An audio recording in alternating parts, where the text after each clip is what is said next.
आज जो हमारा श्यामा प्रसाद मुखर्जी का 125वीं जयंती का पखवाड़ा चल रहा है, सेवा पखवाड़ा भी और अन्य कार्यक्रम भी, और सरकार की भी उपलब्धियों के 12 साल के उपलब्धियों के कार्यक्रम चल रहे थे, उसके विषय में आज हमने जिला स्तरीय एक संगोष्ठी यहाँ पर रखी। महेंद्रगढ़ के गांव धोली में शुक्रवार दोपहर 3 बजे डॉक्टर श्यामा प्रसाद मुखर्जी की 125वीं जयंती के उपलक्ष्य में विकसित भारत संकल्प सम्मेलन एवं जन कल्याण शिविर का आयोजन किया गया।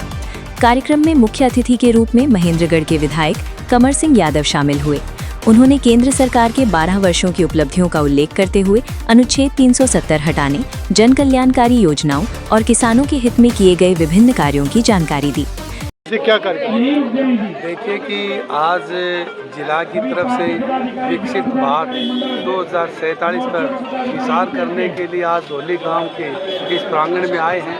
पार्टी के सभी पदाधिकारी, पार्टी के सभी साथीगण, सभी मंडलों के अध्यक्ष, मोर्चों के पूर्व सैनिक, सभी इसमें सेल्फ हेल्प ग्रुप की महिलाएं, सभी इसमें आए। जो माननीय मोदी जी ने जो हमें संकल्प दिया है 2047 तक विकसित भारत, इस देश को हम विकसित कैसे कर पाएंगे, इस देश को 2047 तक आत्मनिर्भर कैसे बनाएं, स्वावलंबी भारत कैसे बनाएं, इस देश पर कौन कौन से कामों की ज़रूरत है और इन 12 साल के दौरान ये देश में कितना बड़ा बदलाव आया है, इस सब पर चर्चा करने के लिए गांव के इस धोली प्रांगण में हम पहुंचे हैं। और सभी लोगों ने बड़े उत्साह से पार्टी के सभी पदाधिकारियों का मान सम्मान किया।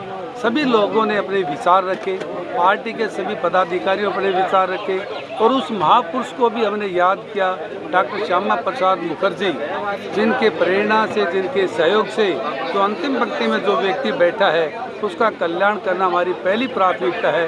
उस विचार के साथ भारतीय जनता पार्टी लगातार आगे बढ़ रही है ताकि गरीब से गरीब व्यक्ति का भी हम कल्याण करें।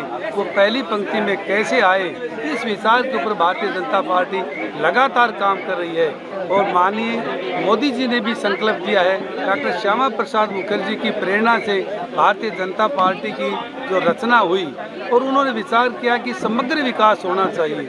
समग्र विकास का अभिप्राय है कि बिना किसी भेदभाव, जिसमें किसी की भेदभाव की ज़रूरत नहीं है, जहाँ काम की ज़रूरत है वहाँ बिना कहे और बिना किसी की सिफारिश के काम करने वाले इस विचार को ही हम समग्र विकास कहते हैं। इस विचार के साथ हम आगे बढ़ रहे हैं और मैं माननीय मुख्यमंत्री जी का भी आभार प्रकट करना चाहता हूं कि उनकी प्रेरणा के कारण, उनके विचारों के कारण आज नौजवान बच्चों में उत्साह है, उमंग है। उन्होंने मान लिया कि भारतीय जनता पार्टी के शासन में ही बिना भेदभाव के, बिना रिश्वत के, बिना पर्ची खर्ची के नौजवान बच्चों को रोजगार मिल सकता है। वरना तो हरियाणा प्रदेश के अंदर मिसाल क्या थी, जो धौलपुर जो नेता हैं उन्हीं के बच्चे लगते थे, पैसे वाले के बच्चे ही नौकरी लगते थे। लेकिन आज ये बात कहते हुए खुशी है कि गरीब से गरीब का व्यक्ति भी हरियाणा सरकार में रोजगार लग सकता है। और सभी लोगों ने, ग्रामवासियों को मैं धन्यवाद करता हूँ और पदाधिकारियों का भी, और मंडल पाली मंडल में कार्यक्रम हुआ सभी का, कि इतना सुंदर व्यवस्थाओं के साथ ये कार्यक्रम आज गांव के देहात में एक जिला स्तरीय कार्यक्रम।